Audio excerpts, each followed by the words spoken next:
Hey everybody, Ben here. Thanks for being here. Thanks for showing up for yourself each and every day. So if you're here from the short, you already have a backstory. If not, our word was lunch. And I got into the idea in the short about uh, kind of wasted time, what we do with our energy. Me personally, I mean, I'm not saying this is for everybody, but I feel like if I'm at work and I have to stop for 30 minutes and not be paid, why do I want to waste that at work? Why do I want to be stuck there when the only reason I'm there is for money? And that's a wasted half hour. So it got into how are we using our energy? How are we losing it? Is it really giving back to us? Every aspect. Obviously, we're at work, we're there for the money to better our life, to survive, to do whatever with. But how often do we find ourselves in situations where we're wasting our time? And maybe we don't even know we're doing it. And most of the people that would be involved in that wouldn't think of your time as valuable, in this instance, if we really get into it and we think of, is this benefiting me? Is this moving me forward towards my goals or my desires? That that half hour stuck at work to me personally is I could be at home doing things.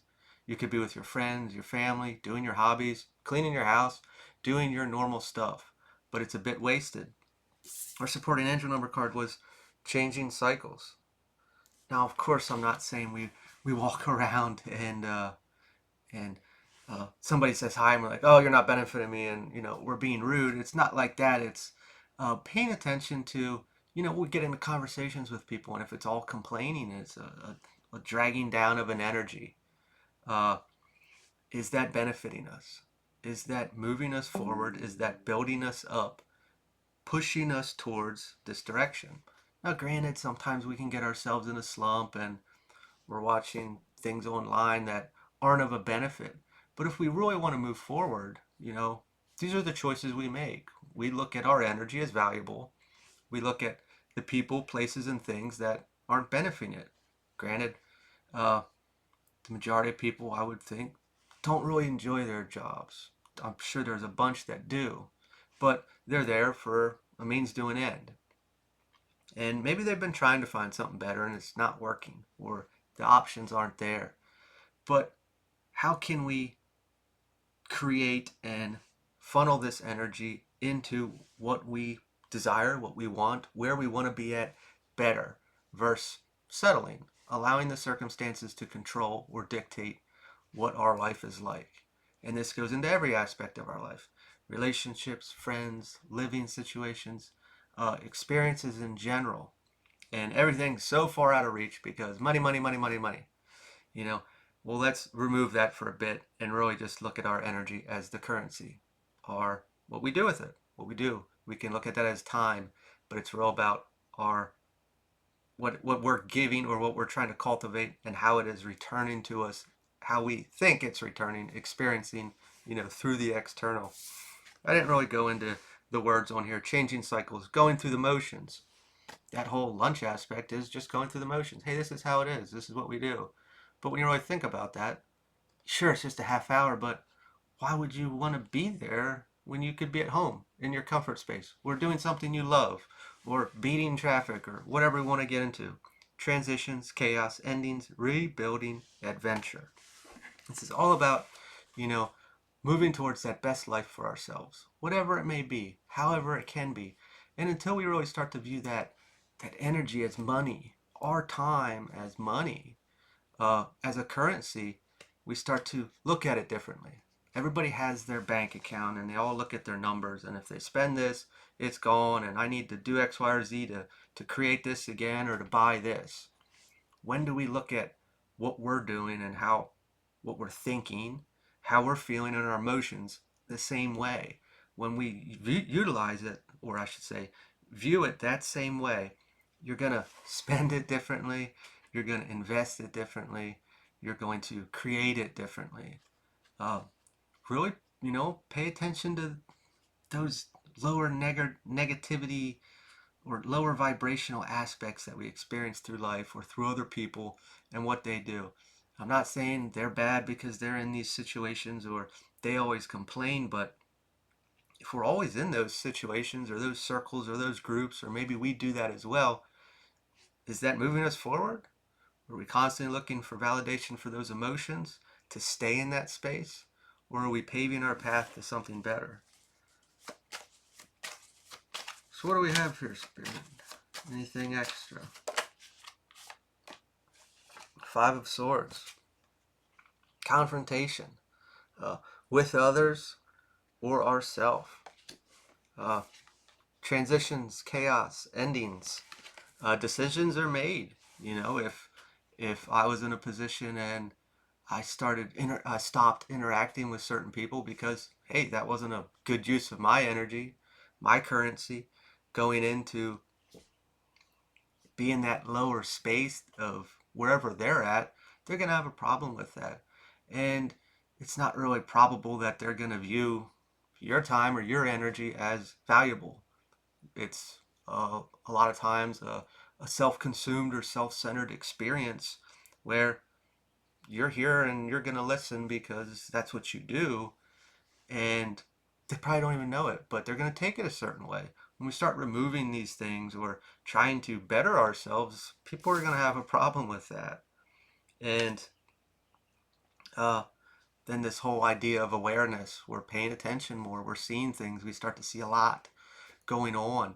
And uh, through that, there'll be an awful lot of endings, chaos, and transitions.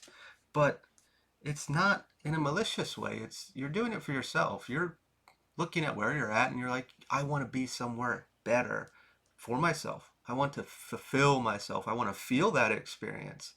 And I'm looking around at all the things that might be holding me back or creating resistance for such a thing. The Eight of Wands, progress. We start to see a lot of things fall out quickly, maybe, when we start to make these decisions. And there can be a domino effect. We start to see how more things are connected to maybe just what we saw as uh, resistance or in the way. But during this process, uh, progress obviously will be made. Tower reversed, denial. There always are things that we justify, whether in our shadow aspect of what feels safe, what keeps me comfortable. That's the big one. Obviously, we can't grow in comfort. Comfort is nice. I love comfort. I'm not knocking anybody for it. But when we really view, hey, I want to be here, but I don't want to give up this because of X, Y, or Z, that's a choice. And we all have those. And that's fine if we want to stay. But is it fair to complain that we don't have it when we're not willing to give up whatever it is that's holding us back from getting there?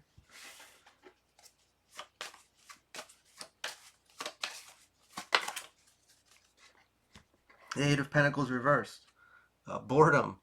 This happens a lot in these places of comfort.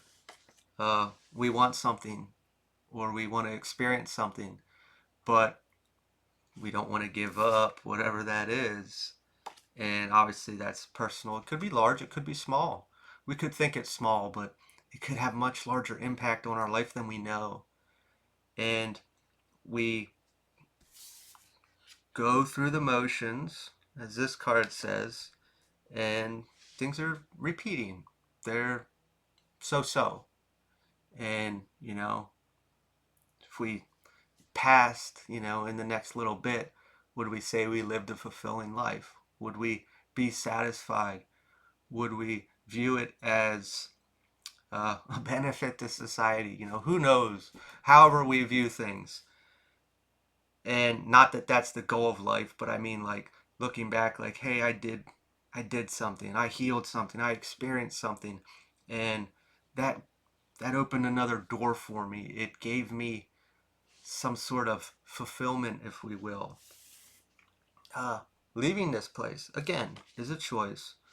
Uh, Many will stay there because there's a fear behind it, and that's understandable. We all have those. But until we really start to look at them, will we do anything? So, we got three cards here, and I'm going to leave that there. So, the Hierophant reversed.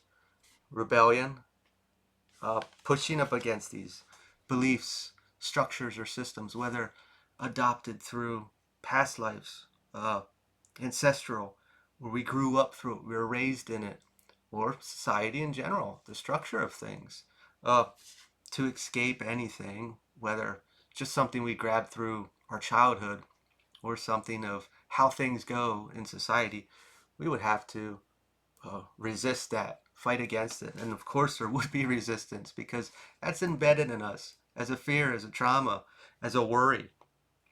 Three of Swords reversed, and we would have to heal that to release it. Those things control us. They make our mind up. They manipulate our mind of, hey, I can't do this because of this. This could even be insecurities. Uh, Anything in there that makes us triggered or uncomfortable is the resistance. And until we, take time to look at that, to view where we may be holding ourselves back, others in general will be in the full reverse stagnation.